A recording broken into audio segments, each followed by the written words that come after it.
Buenos días para todos. Mi grupo está conformado por Giovanna Altamirano, Evelyn Cerda, Diana Paz, Lina Sánchez, María José Benavides y quienes hablan, Angie Natalia Ríos. El tema que nos corresponde hablar es sobre los derechos económicos, sociales y culturales. Para iniciar, se puede decir que son aquellos derechos de contenido social los cuales buscan mejorar las condiciones de vida. El reconocimiento en la historia de los derechos humanos fue posterior a la de los derechos civiles y políticos. De allí reciben el nombre de derechos de segunda generación. Estos derechos son de interés general, ya que se incluyen en la Declaración Universal de los Derechos Humanos de 1948 y se desarrolla su protección en el Pacto Internacional de los Derechos Económicos, Sociales y Culturales en 1966.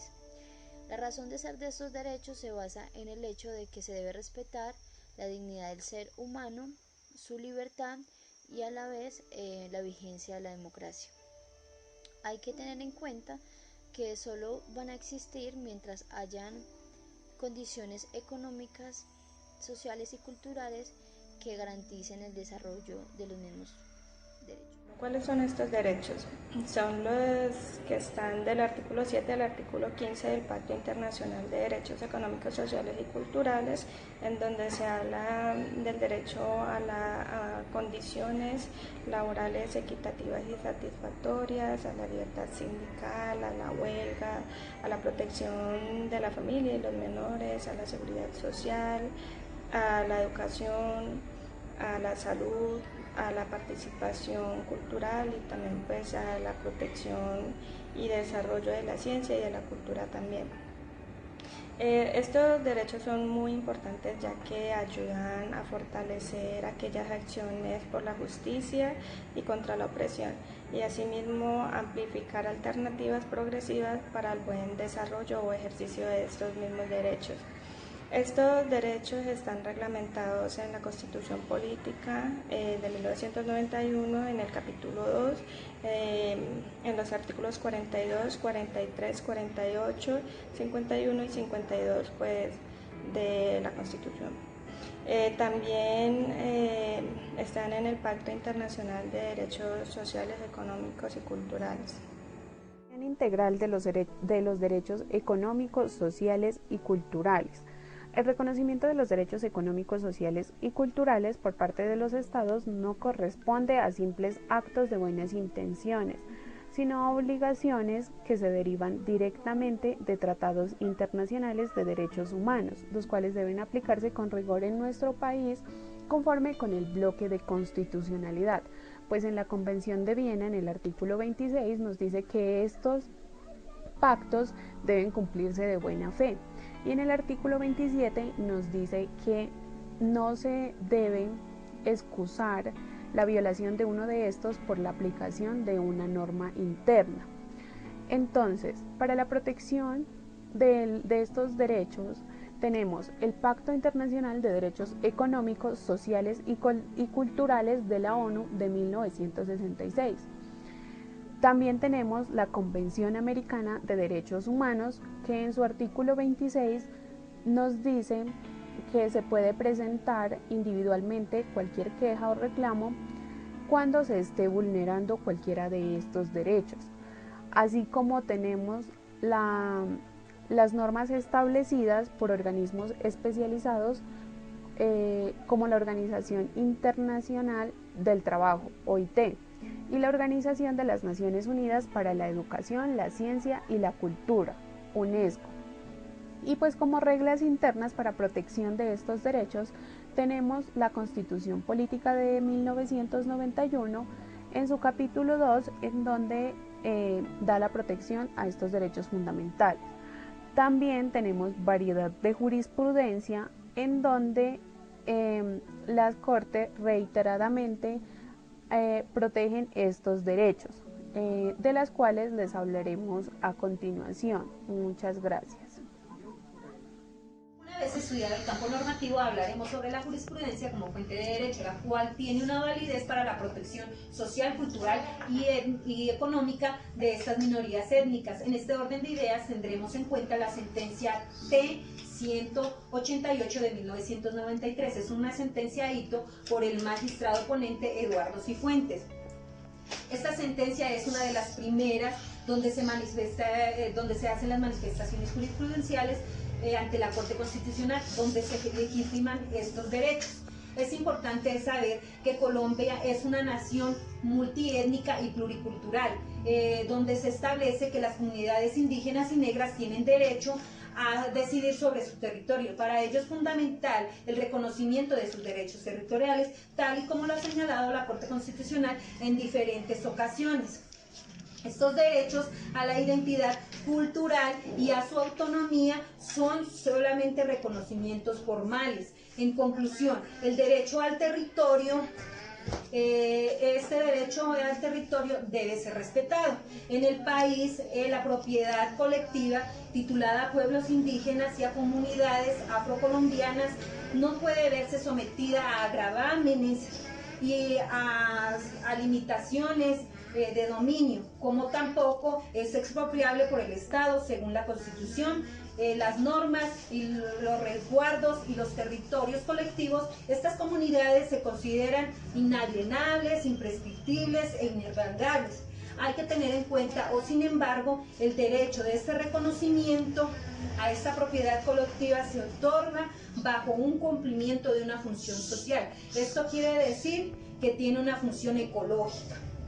En relación con el territorio, podemos decir que este debe respetar esto, la importante relación que existe en cuanto a la cultura y a sus...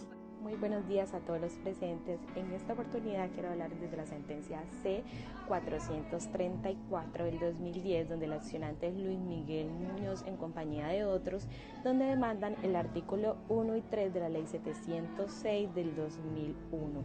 Ellos consideran que el legislador incurrió en una omisión legislativa relativa, ya que excluyó de sus consecuencias jurídicas sin justificación alguna a los demás municipios que celebran los carnavales de negros y blancos en la región de Nariño.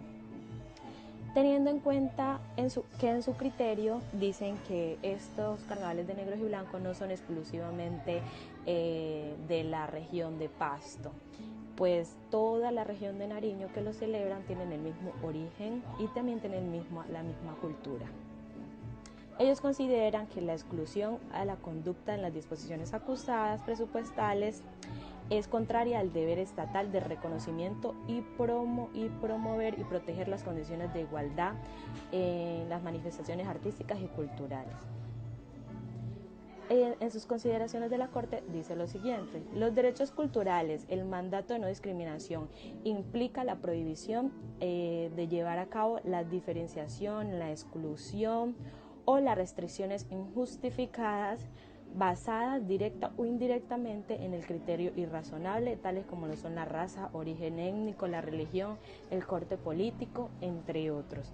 En el caso en concreto, esta sentencia dijo lo siguiente: pues que estos carnavales de negros y blancos celebrados en la región de Nariño no eran similares, de acuerdo a que, aunque tenían el mismo origen y tenían la misma cultura, han ido evolucionando en acorde al tiempo. Entonces esto se ha ido evidenciando tanto en su propio contexto social, étnico y geográfico. Muchas gracias. Bueno, y para complementar tenemos la sentencia T-036 de 2019, la cual habla del derecho a la integridad étnica y cultural de la comunidad indígena, en el cual tiene como demandante la comunidad indígena Andoque de Achue de Puerto Santander, Amazonas, y demandados el Ministerio de Ambiente y Desarrollo Sostenible, entre otros. Tiene como magistrado sustanciador Antonio José Lisandro Ocampo. Bueno, en esta sentencia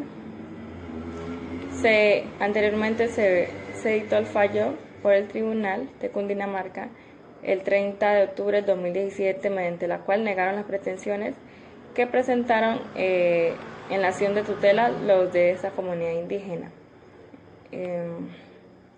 Bueno, la solicitud se hizo el 12 de octubre de 2017 de la comunidad indígena, en la cual presentó la acción de tutela contra el ministerio con el fin de que el marco de la formulación y la construcción e implementación del programa Visión Amazona fueran protegidos sus derechos fundamentales principales a la participación activa y efectiva, a la consulta previa y en interrelación con estos, los cuales pues la comunidad indígena vio que se les estaban vulnerando.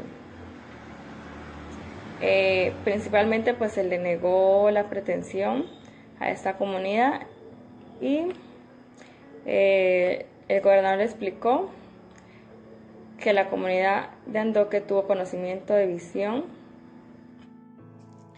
Por último, podemos concluir que la dignidad humana hace parte del bloque de derechos políticos, sociales y culturales, y tenemos que la Corte Constitucional ha tenido una postura en la sentencia T-881 del 2002, que la dignidad humana hay que enfocarla desde dos puntos de vista. El primero desde el objeto de la protección y desde la funcionalidad de la norma. Bajo esta primera, que es el objeto de la protección, se entienden tres dimensiones de la dignidad humana, que es que implica vivir como se quiere vivir, o sea, que cada persona plantea por sí un proyecto de vida según sus expectativas, sus ambiciones, etc. Y de ahí nadie, ni el Estado ni sus semejantes, pueden interferir en esa configuración existencial. Y en segundo lugar, se entiende que la dignidad humana es como un mínimo de condiciones materiales necesarias que se necesitan para vivir dignamente. Este enfoque se refiere a que no basta con predicar que la persona es libre e igual frente a sus semejantes, sino que tiene asegurado un conjunto de elementos materiales mínimos a partir de los cuales se pueda desplegar todo el potencial humano. Muchas gracias.